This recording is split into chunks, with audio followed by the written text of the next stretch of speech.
السلام علیکم ورحمۃ اللہ وبرکاتہ۔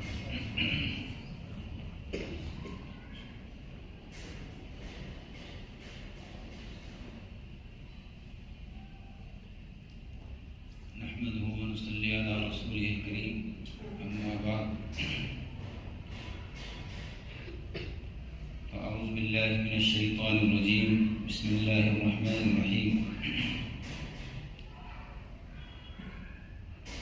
من عمل صالحا من ذكر أو أنثى وهو مؤمن فلنحيينه حياة طيبة ولنجزينهم أجرهم بأحسن ما كانوا يعملون،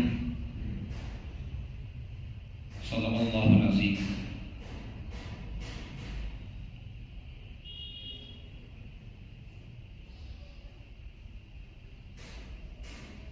وقال النبي صلى الله تعالى عليه وسلم: من قرأ القرآن وعمل بما فيه ألبس والداه تاجا يوم القيامة ضوءه أحسن من ضوء الشمس في بيوت الدنيا لو كانت فيكم، فما ظنكم بالذي من عمل بهذا، أو كما قال عليه الصلاة والسلام۔ محترم بزرگوں، عزیز بھائیوں، بہت ہی خوشی کا موقع اور بہت ہی مبارک موقع ہے کہ ہم ایک ہونہار بچہ جس نے ابھی قرآن پاک کی تکمیل فرمائی ہے، حفظ کی تکمیل فرمائی ہے، اس کی حوصلہ افزائی کے لیے یہاں جمع ہوئے ہیں۔ اور قرآن پاک سے متعلق اگر حوصلہ افزائی کے لیے جمع ہوتے ہیں تو یہ عبادت میں شامل ہے۔ تو ہم ایک بہت اونچے عمل کے لیے یہاں جمع ہوئے ہیں۔ ہو سکتا ہے ہم اور آپ تو اس مجلس کو بھول جائیں، مجالس تو بہت ساری ہوتی رہتی ہیں، لیکن جس بچے کا آج قرآن پاک پورا ہو رہا ہے یہ زندگی بھر اس کو نہیں بھول سکتا۔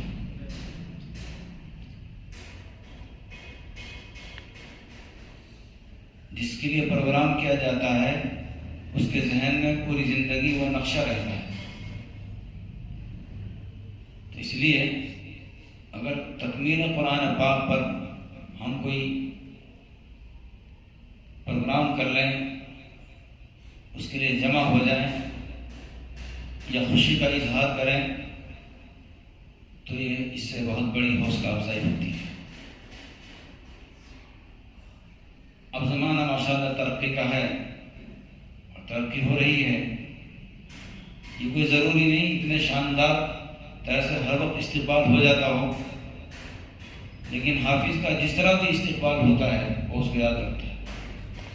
ہمیں یاد ہے ہمارا جب ناظرہ قرآن پاک شروع ہوا تو حضرت شیخ الحدیث مولانا زکریا رحمۃ اللہ علیہ ہمارے وہاں تشریف لائے وطن میں، اور جس مدرسے میں والد صاحب نے ماشاءاللہ 50 سال سے زیادہ پڑھایا ہے، اسی مدرسے میں گھر تھا ہمارا۔ تو یعنی یہ سمجھو ہمارے گھر تشریف لائے، والد صاحب نے شیخ کے سامنے بٹھایا اور حفظ شروع کرایا۔ فرمایا بھائی شیخ کو سناؤ۔ ہم نے چند آیتیں پڑھی اور ایسا کوئی جلسہ بھی نہیں تھا، حضرت شیخ کے پاس تو کوئی بھیڑ بھی نہیں تھی وہاں، لیکن آج تک ہمیں منظر یاد ہے کہ ہمارا قرآن پاک کس طرح حضرت شیخ کے سامنے شروع ہوا۔ سینکڑوں آدمی باہر کھڑے ہوئے ہیں، ہزاروں آدمی وہاں جمع ہیں، ادھر سے ادھر، اندر جانے کی اجازت نہیں ہے، اندر جائے گا تو کوئی آدمی جائے گا۔ ان خوش نصیبوں میں ہمارا نام بھی لکھ گیا۔ ہم شیخ کے پاس گئے اندر اور شیخ ابا نے قرآن پاک شروع کرایا، آسانی سے سنا ہمارا، پوری زندگی کے لیے بات لکھ گئی، جبکہ ایسا کوئی نظام نہیں تھا، ایک کمرے میں تھے سادگی سے۔ اچھا، جب قرآن پاک ختم ہوا تو ختم کا بھی بزرگان دین اہتمام کراتے ہیں، ان کے لیے کوئی موقع ہو یہ کسی بزرگ کے سامنے، اللہ والے کے سامنے، کسی عالم کے سامنے ختم ہو تو ختم عجیب طریقے سے ہوا۔ میں آپ طلبا کو بتا رہا ہوں، آپ ماشاءاللہ کتنے اکرام کے ساتھ بیٹھے ہوئے ہیں، حضرات اساتذہ علماء کرام ذمہ داران سب کتنا آرام سے بیٹھے ہوئے ہیں اور کتنی عزت افزائی کے ساتھ آپ کا حفظ پورا ہو رہا ہے، لیکن ہمارا بھی ختم ہوا۔ اس کا قصہ سنا ہے ہمارا ختم کہاں ہوا؟ یہ سڑک ہے نا باہر، یہاں سے رام گنج میں چلے جاؤ، اور رام گنج میں ایک ساتھ کھڑا ہوا ایک سائڈ میں، وہاں سڑک پر ختم ہوا تھا ہمارا۔ کیوں؟ ایک بہت بڑے بزرگ عالم وہاں سے گزر رہے تھے، ان کے پاس اتنا وقت نہیں تھا کہ مسجد میں آ جائیں، مدرسے میں آ جائیں، تو والد صاحب نے فرمایا کہ وہیں چلو سڑک پر، وہاں سے گزریں گے وہیں آخری آیت پڑھوائیں گے۔ مولانا سعید خان صاحب نور اللہ مرقدہ جو بہت بڑے آدمی تھے، مدینہ منورہ میں رہتے تھے اور پڑوسی ملک کے تھے، وہ تشریف لائے تو ابا جی نے ہمارا بھائی وہ مولانا تشریف لا رہے ہیں، تمہیں چند آیات پڑھنی ہے، تو ہم نے وہ کچھ آیت یاد کری جہاں سے بتائی، اور سڑک پر حضرت کی گاڑی آئی اور وہیں سڑک پر جو ہے ہم نے سب کے سامنے کھڑا ہو کر وہیں 5 منٹ لیے رک گئے اور ہم نے وہ آخری آیت وہیں سنائی، اور وہیں حضرت نے گاڑی میں سے بیٹھ کے سے دعا کرا دی 1 منٹ کی۔ منظر آج تک یاد ہے۔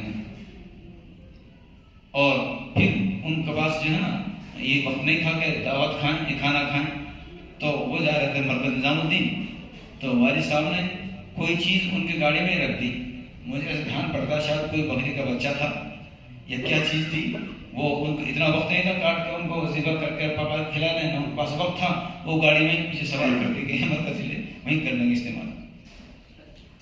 کتنی سادگی تھی بزرگوں میں، لیکن ہم اس سڑک پر کھڑا ہونے والے منظر کو نہیں بھول سکیں گے۔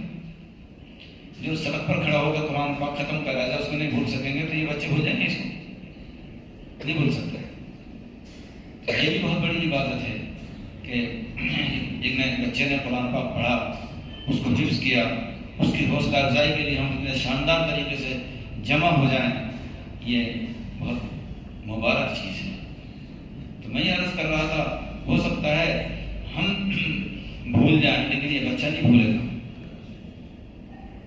اور دوسرے، اللہ تعالیٰ کے یہاں آپ کی تشریف آوری اور یہاں جمع ہونا، یہاں وقت دینا، یہ لکھا جا چکا ہے۔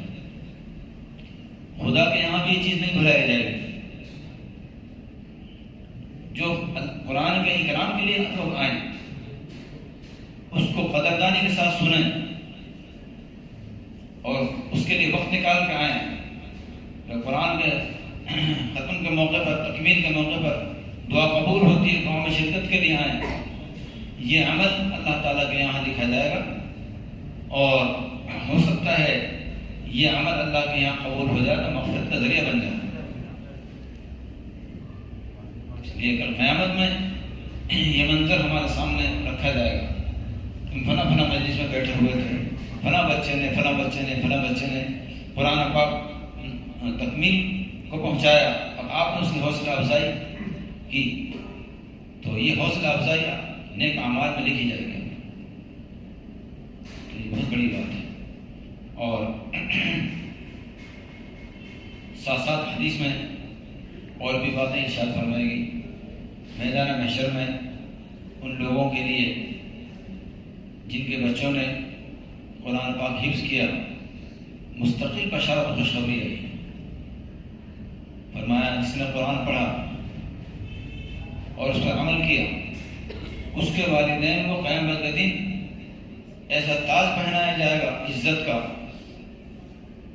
جس کی روشنی سورج سے بھی زیادہ ہوگی، ایسا تاج پہنایا جائے گا۔ بھئی یہ حافظ کے والدین ہیں، وہاں ان کا اکرام کیا جائے گا۔ اور حدیث شریف میں آگے فرمایا جب اس کے والدین کا یہ اکرام ہے تو خود اس حافظ کا کیا اکرام ہوگا اندازہ لگائیں۔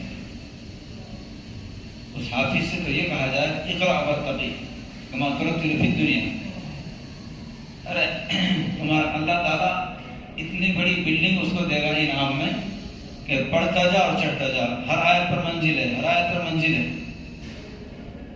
تو یہاں مکانات 10 منزلہ، 20 منزلہ، 50 منزلہ، اور حافظ کے لیے وہاں جنت میں قرآن پاک میں کتنی آیتیں ہیں؟ یہ بچوں کو بتایا جاتا ہے، اس میں الاضطراب 6666 بتاتے ہیں، اس سے کم زیادہ ہی بتاتے ہیں. تو 6000 منزل کا تو مکان ملے گا نہیں، دنیا میں کوئی بنا نہیں سکتا. وہاں تو مالک حقیقی بنانے والا ہے.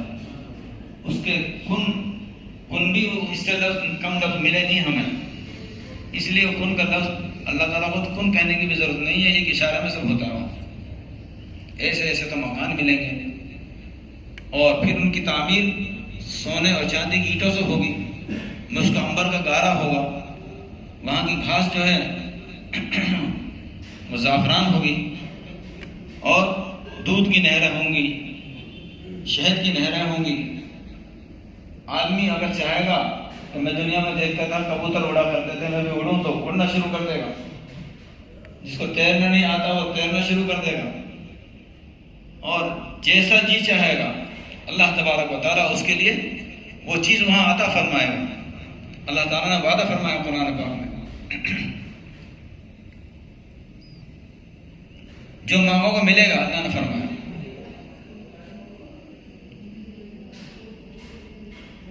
اس لیے اتنا بڑا اکرام ہوگا وہاں. لیکن بھائی دنیا میں اگر ہم یہ سوچیں کہ ہم یہ مانگیں گے تو وہاں مانگ بھی اسی حساب کی ہوگی جو وہاں شان ہوگی. وہاں تو ہر آدمی بادشاہ سے کم نہیں ہوگا، بادشاہ تو کچھ بھی نہیں ہے. اللہ تعالیٰ دنیا سے 10 بڑی گنی جنت تو اس کو عطا فرمائے گا جو سب سے چھوٹی جنت جس کی ہوگی. حافظوں کو تو کتنی کتنی بڑی جنتیں ملیں گی، ان کے ماں باپ کو کیا کیا عیش و آرام ملیں گے. تو اللہ نے فرمایا قرآن پاک میں جو مانگیں گے ملے گا. تو ایک مرتبہ ایک بہت بڑا عالم بیان فرما رہے تھے، تو ان کی مجلس میں کسی نے کہا کہ حضرت آپ نے فرمایا جو مانگے گا ملے گا. میں تو حقہ کا بڑا عاشق ہوں. یہ عاشق بھی طرح طرح کا ہوتے ہیں، حقہ کے، بیڑی کے، سگریٹ کے بھی ماشاءاللہ عادی ہوتے ہیں، اور وہ سب سے بہترین چیز اسی کو سمجھتے ہیں. اس نے کہا کہ میں تو حقہ کا عادی ہوں، میں اگر جنت میں حقہ مانگوں حقہ مل جائے گا. تو حضرت نے قسم کھا کے فرمایا، خدا کی قسم اگر تم جنت میں حقہ مانگو گے تو حقہ ملے گا تمہیں. پھر فرمایا میں قسم کھا کے کہتا ہوں تم وہاں حقہ نہیں مانگو گے. یہ تو دنیا کی گندگی میں رہتے ہو نا، یہاں گندی چیزیں ذہن میں بیٹھی پڑی ہیں. وہاں تو ذہن صاف ستھرا ہو جائے گا، مزاج صاف ستھرا ہو جائے گا. وہاں آدمی ہر اچھی اور پاکیزہ چیز ہی مانگے گا، بدبودار چیز کا وہاں گزر ہی نہیں ہے. اس لیے میں قسم کھا کے رہا ہوں تو حقہ نہیں مانگوں گا ذمہ داری سے. بیچارہ بیٹھا رہ گیا، لیکن ایک خوشی دوست مل گئی، مانگوں گا تو مل جائے گا.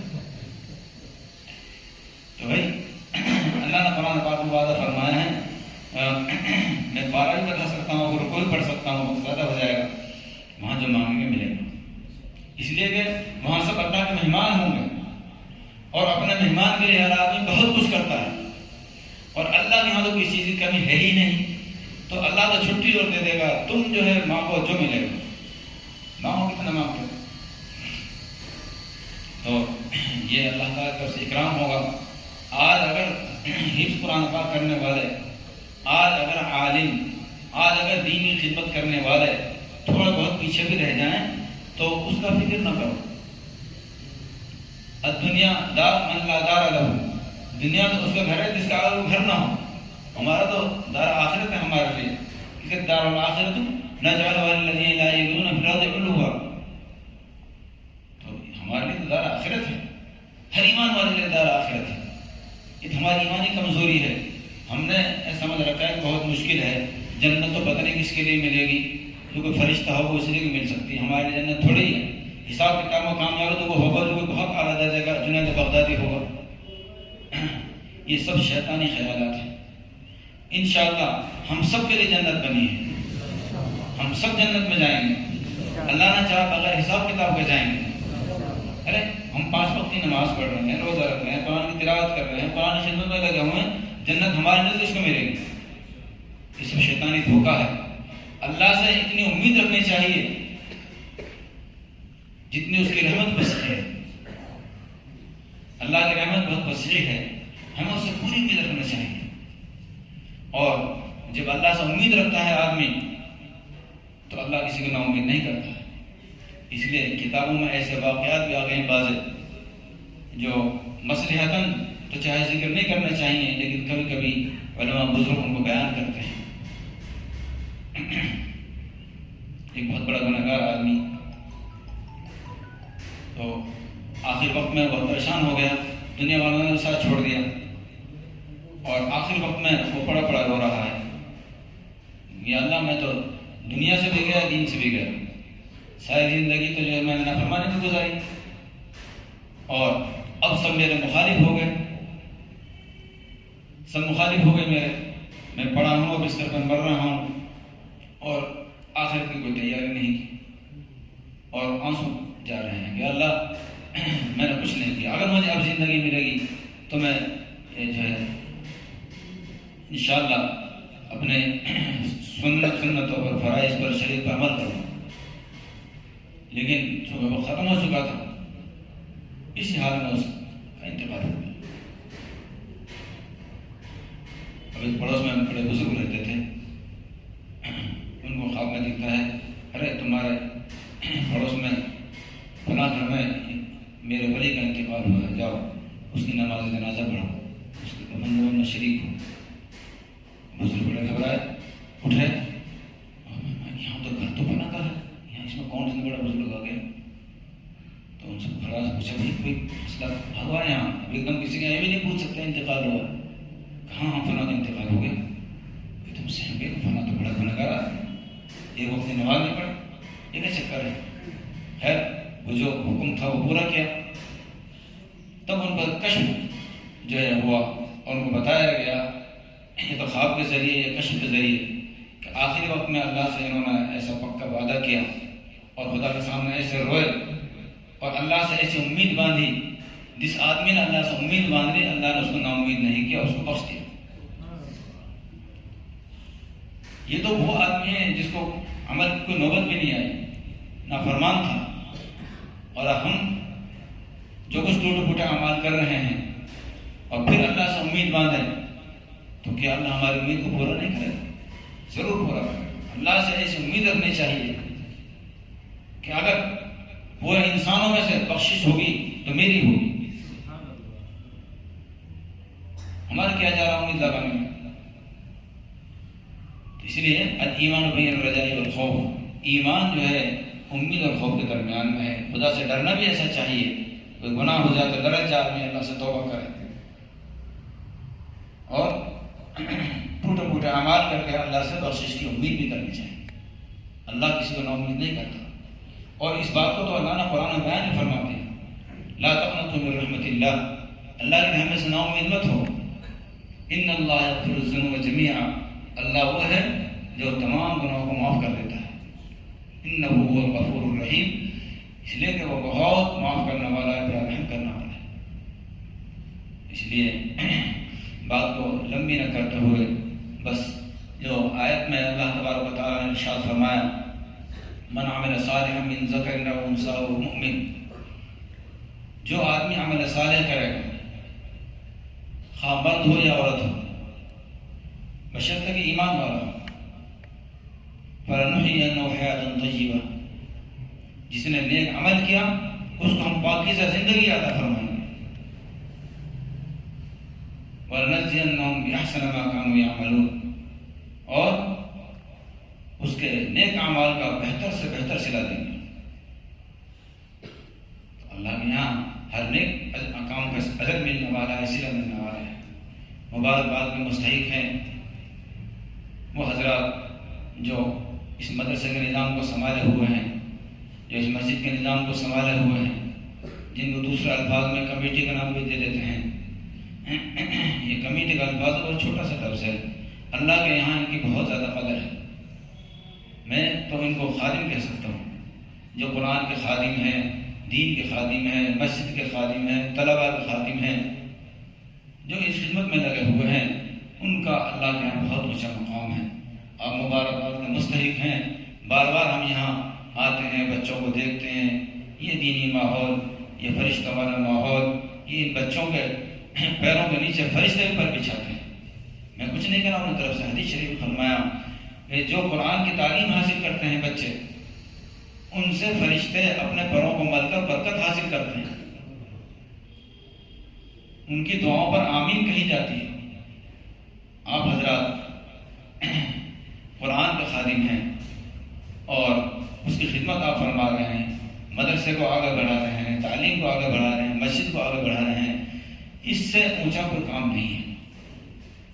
اس لیے کہ خود حضور پاک صلی اللہ علیہ وسلم نے ارشاد فرما دیا، خیرکم من تعلم القرآن وعلمہ، تم میں سب سے بہتر وہ جو قرآن کو سیکھے اور سکھائے۔ قرآن کو سیکھنے سکھانے میں جہاں استاد کی ضرورت ہے، جہاں طلباء کی ضرورت ہے پڑھنے والوں کی، وہاں ایسے لوگوں کی بھی ضرورت ہے جو کچھ انتظامات کریں۔ اب وہ زمانہ نہیں ہے جو پچھلے زمانے میں حالات تھے۔ پچھلے زمانے میں تو اس طرح پڑھ لیتے تھے لوگ، وہاں نہ کسی مدرسے کی ضرورت تھی، نہ کسی مسجد کی ضرورت تھی، اگر سائے کے لیے کوئی پیڑ مل گیا بس بہت ہے، پیڑ کے سائے میں استاد بیٹھ گئے اور ہزاروں شاگرد آ کر وہاں پڑھ کر چلے جاتے تھے۔ نہ وہاں کوئی پانی کا نظام ہے، نہ کسی چیز کا نظام ہے، اپنا اپنا کرو انتظام کرنا، ہمارا کام پڑھانے کا ہے۔ اب اگر اس طریقے سے اگر نظام بنا دیا جائے تو استاد کوئی حافظ صاحب، کوئی عالم صاحب وہاں بیٹھیں گے فلاں چوراہے پر اور رات کے 12 بجے بیٹھیں گے 1 گھنٹہ، پھر نہیں بیٹھیں گے، تو ہو سکتا ہے کوئی ایک آدمی پڑھنے نہیں دے رہا۔ اب ہم بڑے کمزور ہیں، ہم عادی ہو گئے ہیں آرام طلبی کے، تو وہ آرام طلبی کے جو ہم عادی ہو گئے ہیں وہ آرام پہنچا کر ان کے انتظامات کر کے کہ جیسے بھی آدمی آ سکتا ہے قرآن کی خدمت کے لیے، قرآن کو پڑھنے اور پڑھانے کے لیے آگے آئے لوگ، آپ نے سارے وہ انتظامات کیے کر رہے ہیں، اس کی فکر دن رات ذہنوں میں ہے، گرمی کا انتظام ہے، سردی کا انتظام ہے، پانی کا انتظام ہے، اور انہیں کیسے کیسے انتظامات ہیں، اور اپنے بستر پر پڑھ کے رات کو آپ اس کے بارے میں سوچتے رہتے ہیں مدرسے کو کیسے ترقی دی جائے۔ تو آپ حضرات کی جو سوچ ہے اس کے لیے اللہ کے یہاں بڑے انعامات تیار کیے جا رہے ہیں، یہ کوئی معمولی بات نہیں ہے۔ اللہ تعالیٰ آپ حضرات کی خدمات کو قبول فرمائے، اور جس طرح یہ مدرسہ آپ کا آگے بڑھ رہا ہے اس کو اور آگے بڑھائے۔ میں تو سمجھتا ہوں کہ تھوڑے دن میں یہ تعداد بہت بڑی ہو جائے گی انشاءاللہ۔ جب بھی کوئی بچہ حافظ ہوتا ہے آپ کے درجات میں ترقی ہوتی ہے، آپ کے محلے میں نورانیت آتی ہے۔ اور دیکھو اپنے اساتذہ کی قدر کرنی چاہیے، طلباء تو اساتذہ کی قدر کریں گے ہی کریں گے، میں سمجھتا ہوں ہم سب ذمہ داروں کو بھی قدر کرنی چاہیے۔ یہ ہمارے محسن ہیں، کس طرح ہمارے بچوں کو پڑھا رہے ہیں، آپ کو اندازہ نہیں ہے۔ حافظ ایسے نہیں ہو جاتا بچہ، یہ استاد اور شاگرد کے درمیان مستقل جنگ چلی رہتی ہے جب سے پڑھائی شروع ہوتی ہے جی، کبھی وہ اس پر غالب آ گئے، کبھی اس پر غالب آ گئے، بچے غالب آ جائیں اساتذہ پر، ایسا دھوکہ دیتے ہیں کہ استاد بھی پھرتے رہتا ہے، ایسی ایسی باتیں لے کے چھٹی مانگتے ہیں کہ آپ حیران رہ جائیں گے۔ تو کبھی وہ غالب آ جاتا ہے، کبھی وہ غالب آ جاتا ہے، اور کبھی استاد کا ڈنڈا چلتا ہے تو کبھی استاد کی شفقت آتی ہے، ان کا نرمی اور سختی دونوں ملی جلی رہتی ہے، کام ہوتا ہے۔ تو بڑی مشکل تمام اس مرحلے میں بچہ پہنچتا ہے، اور مجھے تو کئی دفعہ مدرسے میں بچوں کو دیکھ کر تعجب ہوتا ہے کہ فلاں بچہ حافظ ہو گیا۔ جن بچوں کے بارے میں ہم جانتے ہیں ہمارے مدرسے میں کہ ایسا بچہ ہی حافظ ہو گیا۔ کئی بچے تو شوقین ہوتے ہیں، بہت آسانی سے کام ہو جاتا ہے، کئی بچے تو بس وہ تو اپنی ہر وقت بچہ کیے ہوئے ان میں رہتے ہیں، اور پھر وہ بچے حافظ ہو جاتے ہیں، کسی کام کو بن جاتے ہیں، بڑا تعجب آتا ہے کہ استاد نے کس طرح اس کو قابو پا لیا۔ بھائی اتنا آسان بھی نہیں ہے، یقیناً اللہ تعالیٰ نے قرآن پاک کو آسان فرمایا ہے، لیکن ایسا آسان بھی نہیں ہر وقت ایک دم کھا لو، بڑی مشقت آتی ہیں، کبھی استاد اور شاگردوں میں کبھی گرمی آتی ہے، کبھی سردی آتی ہے۔ یہ گرمی سردی کا موسم تو یہ ہے جو ہم دیکھ رہے ہیں، گرمی کے دنوں میں گرمی، سردی کے دنوں میں سردی، یہاں سردیوں میں گرمی آتی ہے استادوں میں اور طلباء میں، اور گرمیوں میں سردی آتی ہے۔ تو بھائی اس گاڑی کو لے کے چلنا اور تکمیل تک پہنچ جانا یہ بہت اونچی بات ہے، اللہ تعالیٰ اس کو قبول فرمائے۔ دوسری آخری بات میں عرض کر رہا ہوں، میں کوئی بیان کے لیے نہیں بیٹھا، میں تو اپنوں میں بیٹھا ہوں، چند باتیں عرض کرتی ہیں۔ دوسری بات یہ کرنا ہے کہ کوئی بچہ حافظ ہونا،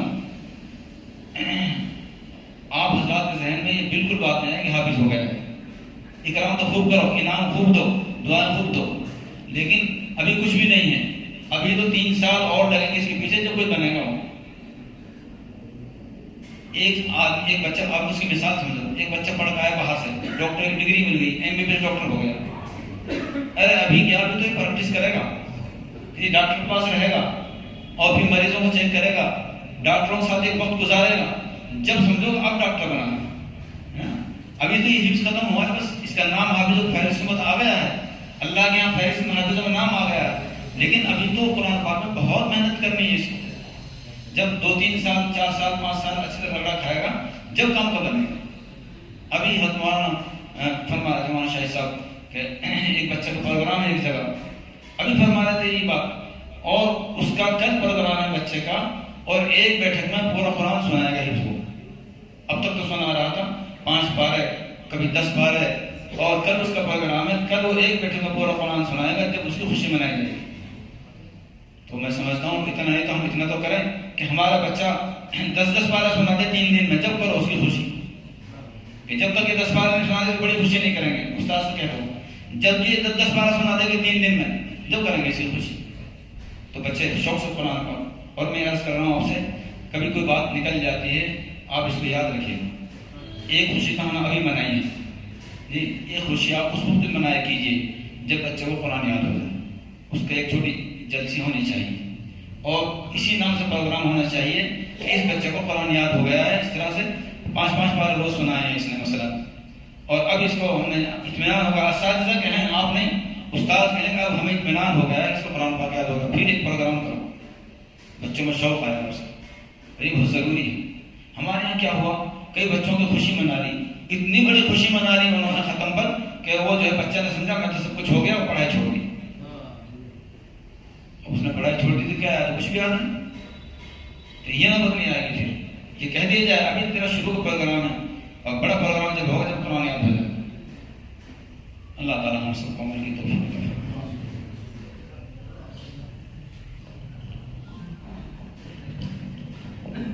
ماشاء اللہ حضرت مفتی صاحب نے بہت قیمتی نصیحت ہمارے سامنے اور بہت ہی قیمتی مشورے رکھے جن سے ہمارے جذبات کو مزید تقویت ملی انشاءاللہ.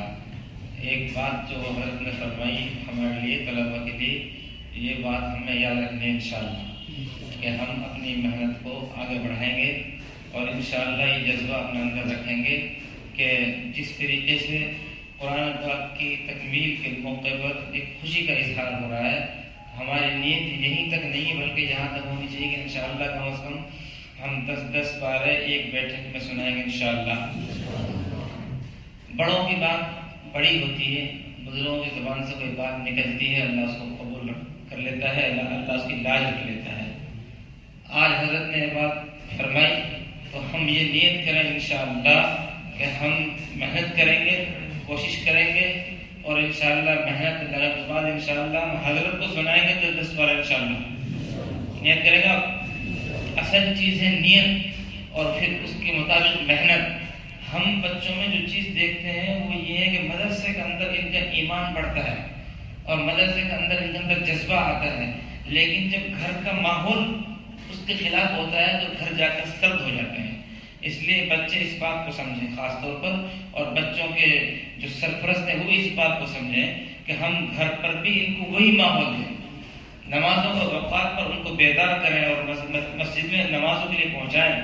تلاوت کا ایک وقت گھر میں بھی متعین ہونا چاہیے، ہم گھر میں بھی قرآن پاک کی تلاوت کا اہتمام کریں، اور پھر پلاننگ کے ساتھ باقاعدہ ہم ٹارگیٹ بنا کر کے اس سال یہاں تک پہنچنا ہے، اس مہینے میں ہم یہاں تک پہنچنا ہے، اور ہم ایسی محنت کریں، کوشش کریں تاکہ ہم بھی یہ خوشی کا موقع دیکھیں. مدرسے میں آتے بہت ہیں لیکن آخر سے وقت تک پہنچ جائیں ایسے آدھے بھی نہیں ہوتے. تو ہم جب روزانہ محنت کریں گے، کوشش کریں گے، ارادہ کریں گے، ایک ڈگر پر چلیں گے تو انشاءاللہ آخر سے وقت بھی پہنچیں گے، قرآن پاک کی تکمیل کا موقع اور اس کی خوشی بھی دیکھیں گے. اور پھر اس سے آگے کی نیت، یہ خاص طور پر جو اعلیٰ حضرت نے فرمایا کہ جب حافظ ہو گئے نا تو اس کا مطلب یہ نہیں کہ ہم فارغ ہو گئے جی، بلکہ ابھی ایک منزل پوری ہوئی ہے اور اصل پڑاؤ تو آگے باقی ہے. انشاءاللہ ہم قرآن پاک پر محنت کریں گے اور انشاءاللہ دیکھو حضرت مفتی صاحب کی مبارک زبان سے کوئی بات نکلی بھی ہوتی ہے تو ہم لوگوں اس سے عقیدت ہے. حضرت نے وہاں چھوٹی رحمانی میں جب مدرسہ شروع کیا تھا ہم لوگوں نے، جب وہاں ہم سے یہ فرمایا تھا کہ بھائی ادھر ادھر مت گھومنا، ایک جگہ بیٹھ کر جم کر پڑھانا، اور جب تک 100 بچے حافظ نہ ہو جائے یہ مت سوچ لینا کچھ کام ہو گیا. تو ہم نے یہ سوچا کہ حضرت نے 100 بچوں کے لیے کہا ہے کیسا ہوگا، لیکن بڑوں کی دعائیں بڑی ہوتی ہیں، بڑی بات ہوتی ہے. آج الحمدللہ ہم نے پھر وہ دن بھی دیکھا کہ وہاں سے فارغین کی تعداد 100 سے بھی اوپر، 150 سے اوپر بھی ہو گئی. جی آج حضرت نے یہاں یہ بات فرمائی کہ بھائی تمہاری منزل یہ ہے، تم اگر ایک بیٹھک میں پورا قرآن نہیں سنا سکو تو کم از کم 10-10 پارہ سنانے انشاءاللہ. تو اس لیے ہم جو میں بھی آپ کے ساتھ نیت کر رہا ہوں اور آپ بھی ہمارے ساتھ نیت کریں. ہم طلبا انشاءاللہ اس درجے کی محنت کریں گے کہ ہم انشاءاللہ ایک بیٹھک میں 10-10 پارہ سنائیں گے.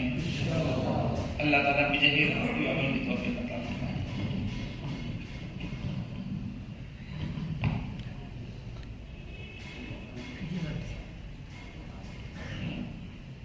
اللهم صل على محمد وعلى ال محمد كما صليت على ابراهيم وعلى ال ابراهيم انك حميد مجيد.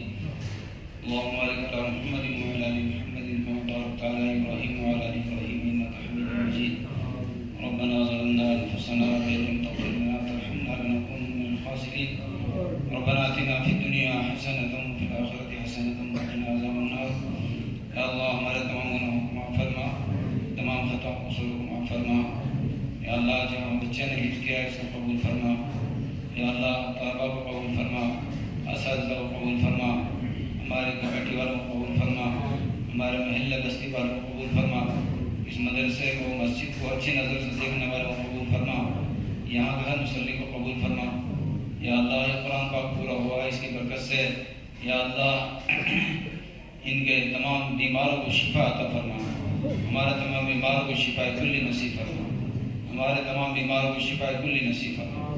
یا اللہ ان کے تمام مرحومین کے لیے مغفرت کا فیصلہ فرما، ان کے خاندان میں جتنے مرحومین ان کے لیے مغفرت کا فیصلہ فرما، اور ہمارے بھی جن خاندان کے جو مرحومین ان کے لیے سب کے لیے مغفرت کا فیصلہ فرما.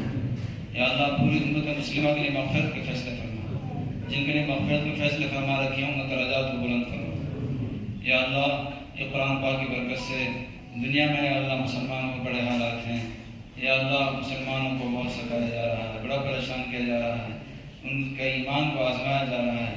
یا اللہ سب کی جان کی، مال کی، عزت آبرو کی پوری پوری حفاظت کا فیصلہ فرما. یا اللہ فلسطین کے مسلمانوں کی حفاظت کا فیصلہ فرما، اور جہاں جہاں مسلمان یا اللہ پریشان حال ہیں سب کے پریشانی دور فرما. یا اللہ ہمارے ملک میں ہمارے خلاف جو منصوبے بنائے جا رہے ہیں، ہمارے مساجد کے خلاف، ہمارے مقابر کے خلاف، ہمارے مراکز کے خلاف، ہمارے مدارس کے خلاف، یا اللہ جس طرح کے بھی جو غلط منصوبے بنائے جا رہے ہیں ان کو ناکام فرما. یا اللہ ان حکمرانوں کو یا اللہ صحیح راہ کی ہدایت نصیب فرما، ان کے مقدر میں ہدایت نہیں تو ان کو اللہ نیست و نابود فرما. یا اللہ امت مسلمہ کی حفاظت فرما. یا اللہ ہم سب کی پوری حفاظت فرما. یا اللہ ہم بہت کمزور ایمان والے ہیں، کچھ ذرا سے حالات آئے تو ہمارے ایمان کا ٹھکانا نہیں ہے. یا اللہ وہ جو پہاڑوں جیسے ایمان والے تھے حضرات وہ چلے گئے، بہت کمزور ہیں. یا اللہ ہماری کمزوری کا لحاظ فرماتے ہوئے یا اللہ ہم سب کی حفاظت فرما، ہمارے ایمان کی حفاظت فرما، قرآن کی حفاظت فرما، مساجد کی حفاظت فرما، مراکز کی حفاظت فرما، خانقاہوں کی حفاظت فرما، علماء کی حفاظت فرما، حفاظ کی حفاظت فرما. یا اللہ ہمارے ان سب کاموں کی حفاظت فرما.